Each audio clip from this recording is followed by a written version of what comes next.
Assalamu alaikum. Today we want to talk about chapter 4, the three-dimensional structure of proteins.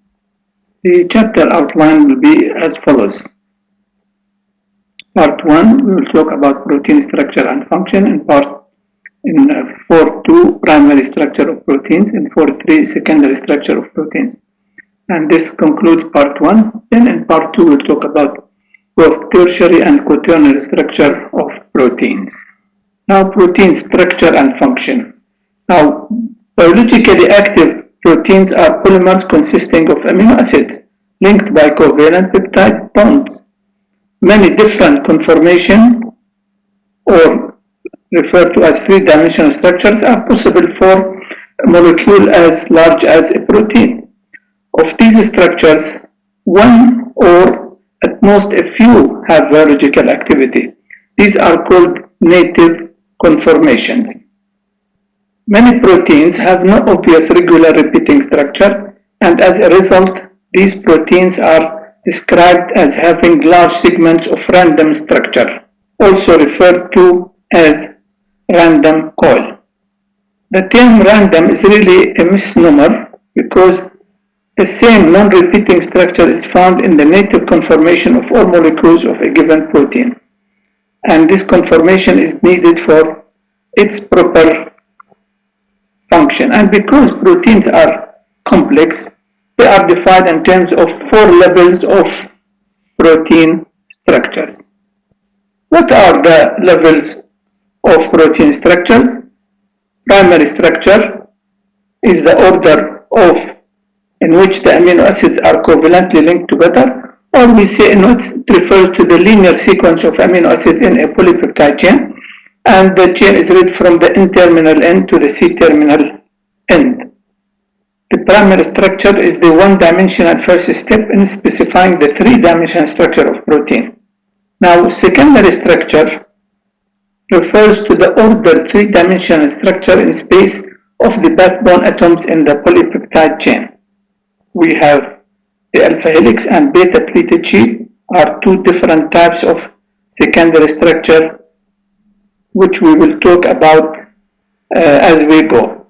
Now, in many proteins, the folding of parts of the chain can occur independently of the folding of other parts. Such independently folded portions of proteins are referred to as domains or super secondary structures. Now, tertiary structure refers to the three-dimensional arrangement of all atoms in a protein, including those in side chain and in any prosthetic group. However, in the quaternary structure, a protein can consist of multiple polypeptide chains called subunits, and the arrangement of these subunits with respect to each other is referred to as the quaternary structure. Now, the interaction between subunits is carried out by non-covalent interaction, such as hydrogen bonds. We studied earlier, chapter 2, electrostatic attractions and hydrophobic interactions. Now, for 2, the primary structure of protein. Amino acid sequence helps determine the three-dimensional conformation of a protein, which determines its property. Determination of this sequence is a routine operation in a classical lab by a machine called amino acid analyzer. Now, changes in one amino acid residue in a sequence can change the biological function. Example is found in the hemoglobin associated with sickle cell anemia. In this genetic disease, red blood cells cannot bind oxygen efficiently. The red blood cells also assume a characteristic sickle shape, giving the disease its name. And these sickle cells tend to become trapped in small blood vessels, cutting off circulation and thereby causing damage to the organ. All these results from a single amino acid substitution in the beta chain of hemoglobin by substituting glutamic acid residue number 6 by valine at the same position. So when you replace charged amino acid with non-polar, then aggregates will occur in red blood cells. Red blood cells become sickle. So again, the primary structure of a protein determines the other levels of structure. And here we saw an example of a single amino acid substitution that gives rise to a malfunctioning protein, such as in the case of sickle cell anemia. Now in section 4.3, secondary structure of proteins, now refers to the hydrogen bonded arrangement of the backbone of a protein or the polypeptide chain. The nature peptide chains are linked at opposite corners by swivels, and each amino acid residue has two bonds. Within each amino acid residue are two bonds with reasonable free rotation. Now the bond between the alpha carbon and the amino nitrogen, as you can see here, they are referred to as phi and psi. These are the two, and the bond between the alpha carbon and the carboxyl carbon of that residue. Then here we have free rotation, free rotation. These are the two angles. Now there are two kinds of secondary structure that occur frequently in proteins. These are the repeating alpha helix and the beta pleated sheet or beta sheet. Now the phi and psi angles repeat themselves in contiguous amino acids in a regular secondary structure. The alpha helix and beta sheet are not the only possible secondary structure, but they are by far the most important and deserved a closer look in secondary structure. Now, as I said, we have two examples on secondary protein structure. The alpha helix, stabilized by hydrogen bonds parallel to the helix axis within the backbone of a single polypeptide chain. The helical conformation allows for a linear arrangement of the atoms involved in hydrogen bond, which provides maximum bond strength and makes the helical conformation very stable. Now, features. What are the features of the alpha helix? Coil of the helix is clockwise or right-handed, and also there are 3.6 residue for each turn of the alpha helix, and the pitch of the helix, which means the linear distance between corresponding points on successive turns, is 5.4 angstrom, or simply 0.54 nanometer in the SI unit. So here, if we look, this is the alpha helix, four different graphic representation of the alpha helix. Here, this is the turn, so we have 3.6 amino acid residue per this turn, and the pitch refers to the linear distance between two turns, like this. This is equal to 5.4 angstrom. Notice how small is this distance. Now, generally speaking, proteins have varying amount of alpha helical structure, varying from a few percent to nearly 100%. Several factors can disrupt. Even again, alpha helix, each peptide bond is trans and planar. CO of each peptide bond is hydrogen bonded to the NH of the fourth amino acid residue. The alpha helix is stabilized by hydrogen bond parallel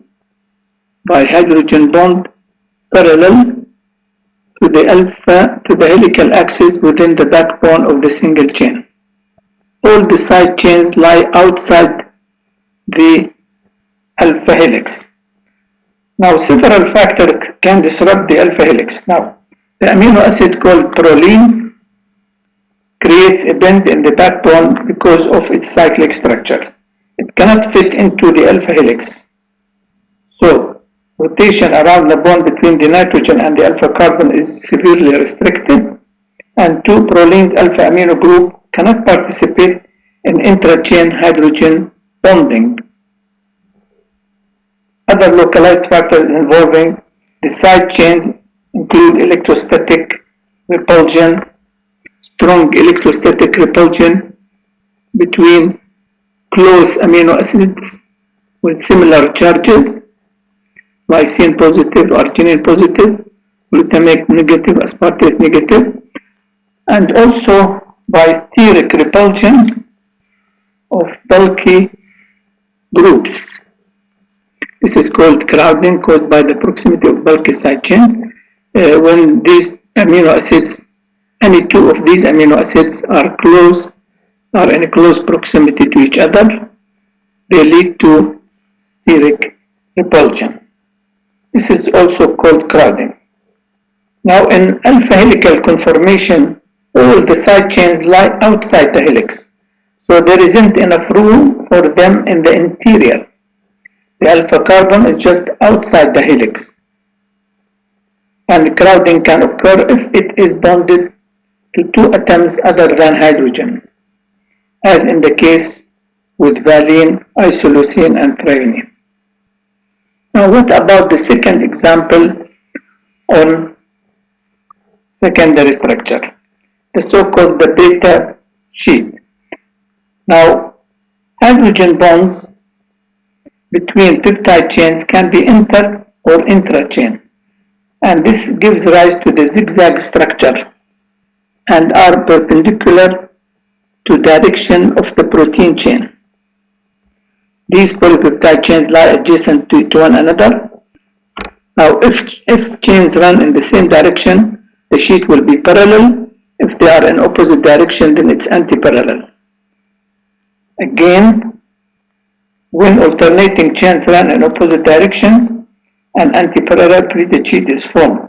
Now, the hydrogen bonding between peptide chains in the beta sheet gives rise to a repeated zigzag structure, as I said. Here, the name pleated sheet.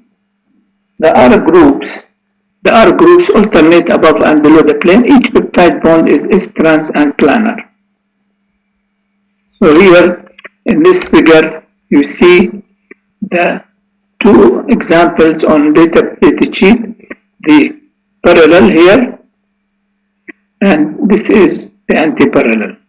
Notice that the hydrogen bond occur between two chains, and they run perpendicular to the direction of the chain, and this is different from the hydrogen bond in the alpha helix, which runs parallel to the alpha helix axis. Now, this figure shows you the three-dimensional form of the anti-parallel beta pleated sheet. Note that the chains do not fold back on each other, but are in a fully extended conformation. What about irregularities in regular structure? Now, other helical structures are found in proteins. These are often found in shorter stretches than the alpha helix, and they sometimes break up the regular nature of the alpha helix. The most common is the 3-10 helix, which has 3 residues per turn and 10 atoms in the ring formed by making the hydrogen bond. So we have irregularity in alpha helix and irregularity in beta pleated sheet. So in alpha helix, we have, the example is called the 3-10 helix. We know that there are 3.6 amino acid residue per turn, but when it is 3 amino acid residue per turn, this is irregularity code. This is in alpha helix. What about irregularity in beta sheet? This is called a bulge. A bulge is a common non-repetitive irregularity found in anti-parallel beta sheet, where it occurs between two normal beta structure hydrogen bonds, and involve two residues on one strand and one on the other, as you can see here. Don't worry about the various classes of beta bulge. Just know what is the definition of beta bulge, and it is an irregularity in beta sheet.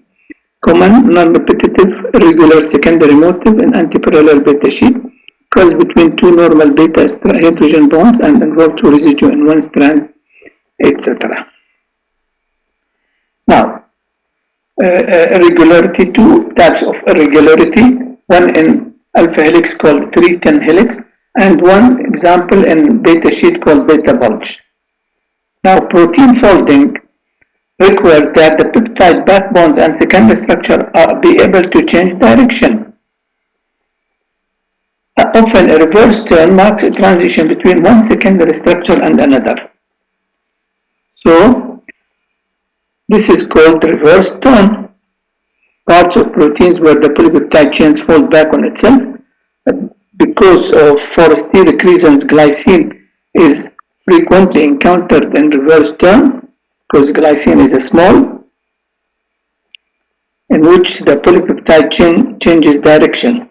Now, the single hydrogen of the side chain prevents crowding. But proline is also another possibility to be found in reverse turn because of its cyclic structure. So if we look at this figure here, these are the structure of reverse turn. Now this is called a loop. This loop, مثلا, we take a loop of protein consists of 1, 2, 3, 4 amino acid residue. Now here look residue number 3. Now the side chain, this is the golden ball represents the R group. Now R group is outside the loop. So because of that, any amino acid can have position number 3 in type 1 reverse turn. However, in type 2 reverse turn, what happens here? That the loop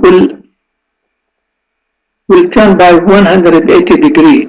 So now the R group is inside. Now size matters here. And the only amino acid can fit into position 3 is glycine. So this is called type 2. Again, in type 2, position 3 is occupied by glycine. However, in type 2 proline containing, as we said, the proline is a candidate for reverse turn as long as the side chain lies outside the loop. So it occupies position number 2. So these are the 3 types of reverse turns. Now we come to the so-called supersecondary structure and domains. Supersecondary structure results from the combination of alpha and beta strands, and we have 4 types of supersecondary structure. Beta, alpha, beta unit. 2 parallel strands of beta sheet are connected by a stretch of alpha helix. The alpha-alpha unit contains 2 antiparallel alpha helices, also called helix-turn helix. Beta meander antiparallel sheet is formed by a series of tight reverse turns connecting stretches of the polypeptide chain. And finally, Greek key formed when a polypeptide chain doubles back on itself. And these are shown here. This is type 1 called beta in green, alpha, and another beta. Notice that the 2 beta run in the same direction. They are parallel and they are connected by a stretch of alpha helix. And this is the symbol. Now, this is the most common supersecondary structure. Now, when you have alpha-alpha, notice that alpha-alpha, the 2 are antiparallel, means they are run in opposite direction. So this alpha-alpha, this type is the most energetically favorable one. Then you have the beta minder, and the Greek key. Now we want to define a motif. A motif is a repetitive super-secondary structure. Some of the common smaller motifs are shown inside the book in figure 4.9. These smaller motifs can often be repeated and organized into larger motifs. Now, protein sequences that allow for a beta minder or a Greek key can often be found arranged into a beta barrel in the tertiary structure of protein. Now, these motifs provide information about the folding proteins, but they do not help predict the biological function of the protein. Now, proteins with same type of function have similar protein sequences consequently. Now, domains with similar conformations are associated with the particular function. So this figure shows you some beta barrel arrangements. Don't worry about this figure, just look at it, don't memorize it. Now we come to the so-called the collagen triple helix. Now, collagen is a component of bone and connective tissue, is the most abundant protein in invertebrates. It is organized in water insoluble fibers of a great strength. A collagen fiber usually consists of 3 polypeptide chains wrapped around each other in a rope-like twist or triple helix. This triple helical molecule is called topocollagen with this molecular weight. Each of the 3 chains have a repeating sequence of the 3 amino acid residue, X-proline glycine or X-hydroxyproline glycine. Now, proline and hydroxyproline can constitute up to 30% of the residues in collagen. Hydroxyproline is formed from proline by a specific hydroxylating enzyme after the amino acids are linked together. Hydroxylysine also occurs in collagen. First position X can be occupied by any amino acid. Now, in the amino acid sequence, every third position must be occupied by glycine. So, glycine accounts to about 33% of collagen residue. And now, this is a triple helix. This figure shows us a triple helix. You see here, all 3 individual collagen chains are helical that differ from the alpha helix. The 3 strands, these, are held together by hydrogen bonds involving hydroxyproline and hydroxylysine. Now, they found that with age, collagen helices becomes cross-linked by covalent bonds formed by reactions of lysine and histidine residue. Unhydroxylated collagen is less stable than normal collagen. Scurvy results from fragile collagen. Now, scurvy symptoms such as bleeding gums and skin discoloration are the result of this fragile collagen. The enzyme that hydroxylates proline and maintains the normal state of collagen requires vitamin C or ascorbic acid to remain active. So this scurvy is caused by dietary deficiency of vitamin C. Now, what are the 2 types of protein conformation? We have fibrous and globular. We start with fibrous. Contain polypeptide chains organized approximately parallel along a single axis, consist of long fibers or large sheets. They tend to be mechanically strong. They are insoluble in water and have the ability to dilute solution, play important structural roles in nature. So they have this only function. And examples are keratin in hair and wool, collagen in connective tissue, including cartilage, bones, teeth, skin, and blood vessels. The other type is called globular proteins, proteins in which the backbone folds on itself to produce a more or less spherical shape. Most of their polar side chains are in the outside and interact with the aqueous environment by hydrogen bonding and ion dipole interactions.